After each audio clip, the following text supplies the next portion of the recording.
My name is Morgan McGinty, and in this section we're going to cover what to do prior to departure, staff and participant ratios during the field trip, staff and participant ratios for the program site, the emergency plans, what items to take on the field trip, the procedures of what to do while on the bus, during your arrival to your destination, during your field trip, and prior to departing from the destination site. We will also discuss the procedures of what to do when you return to the program site, and then we'll go over the field trip emergency plan. Safety is our #1 priority. Campers look forward to field trips, and it's a great and fun experience for both staff and participants. In order to make a nice and safe environment, we must make sure that we plan and take care of procedures prior to the field trip.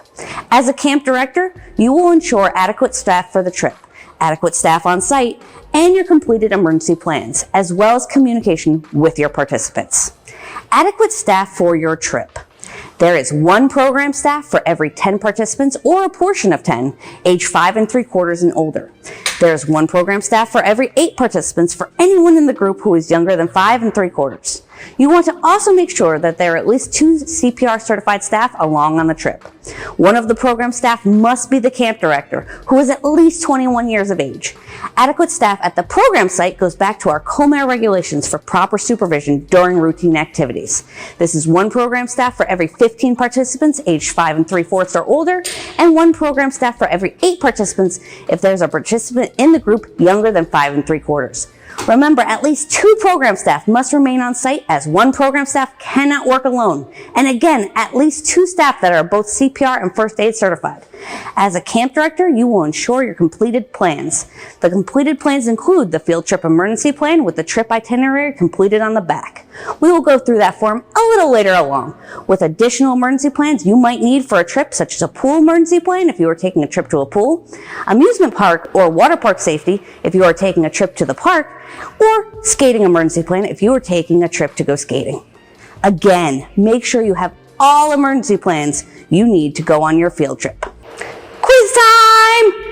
How many staff will you need for a field trip of 28-year-old campers?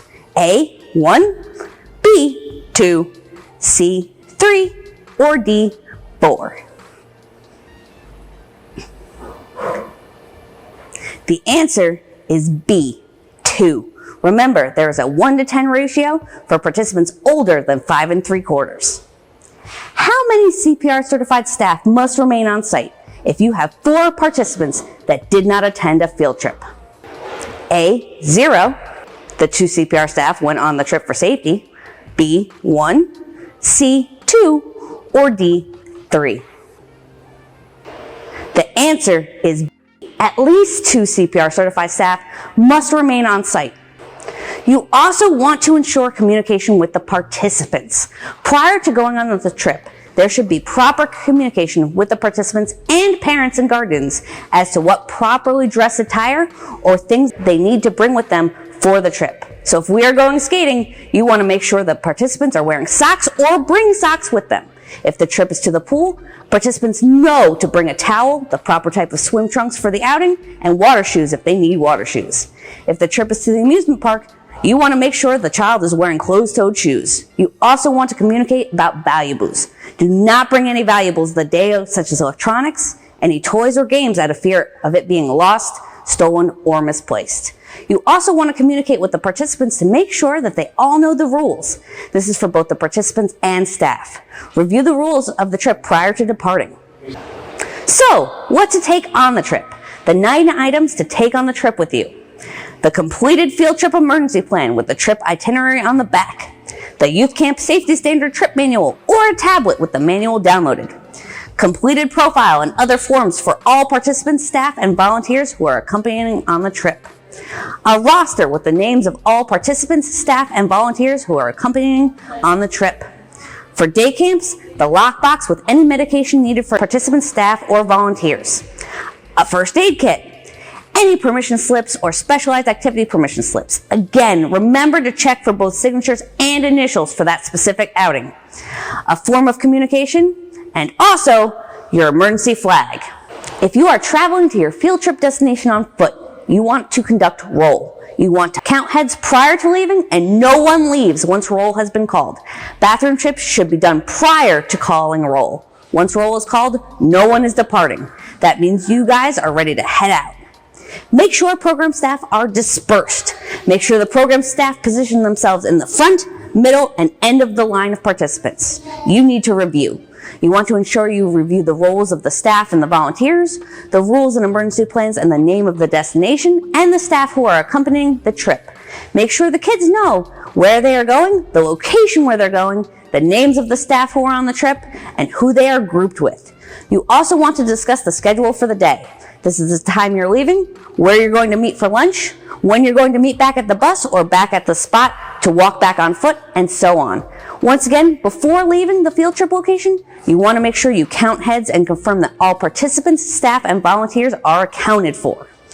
If you are traveling via bus or van, you want to conduct roll, count heads prior to boarding, and no one exits the bus or van once roll has been called. Again, program staff are dispersed. Within the bus or van, program staff will position themselves in the front, middle, and end of the vehicle amongst the participants. This is to provide proper supervision. You are going to review the transportation rules, including remaining in their seats, keeping their hands inside of the vehicle and to themselves, wearing seatbelts when available, and obeying all rules of the transportation provider. Make sure you discuss issues such as no eating or drinking inside of the vehicle, using inside voices, no throwing items, respect to the driver, and things of that nature. You want to discuss the roles of all the staff and volunteers. Who's doing what? Who is watching? Who is gathering? Who is collecting lunches? You want to discuss the roles of the staff and volunteers and make sure that participants know who to go to for what type of instances. You want to discuss and review the name of the destination and the names of the staff who are accompanying. Again, go through the schedule of the day. Upon arrival at the destination, you want to conduct roll and count heads of the participants as they depart the vehicle. Confirm all participants, staff, and volunteers are accounted for. If you left with 23, you arrive with 23. Check for any left or forgotten items that may have been left on the bus or van. While all this is going on, always remember to maintain supervision. Once departing at your destination, you're going to call roll and do a head count again. Always look at the participants and know the names and faces of everyone. Actively supervise participants. Hold any emergency medical devices if there's a child who needs that. If the child is in the water or if they're engaging in gymnastics activity, stay close to that participant. Monitor for heat conditions or severe weather conditions and stay in contact with your supervisor if there's a threat or forecasted storm. Prior to leaving the destination, prepare your participants for departure. Let the participants know that this is where they're lining up, that it's time to go, and you do a head count and a roll call. Use your signs and signals for gathering everyone together. Prepping for departure also includes assisting participants with either changing their clothes, returning any equipment that was needed for the trip or activity, and ensuring all areas used by the group are left in as good or better condition than before they were there. Upon return to the site, again, count heads as the participants enter the building or as they depart the bus or van. Check for any lost or forgotten items. After the trip, see how things went. Review the successes and assess where there's room for improvement from the field trip. There may be some things that went extremely well, and you want to make sure that that becomes your routine, and there are some things that may need some improvements. You, as the program director and your staff, will work together to clean up some of those items for the next trip. You will file all of the paperwork. Paperwork will go back into the main on-site binder in the proper sections in your field trip sections. Remember that every time we do a field trip emergency plan, it's done the morning of the trip. Every time there's a field trip, there's a separate and different emergency plan that is created.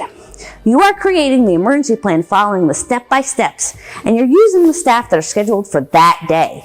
You want to make sure your field trip emergency plan is current for staff that are assigned to work that day.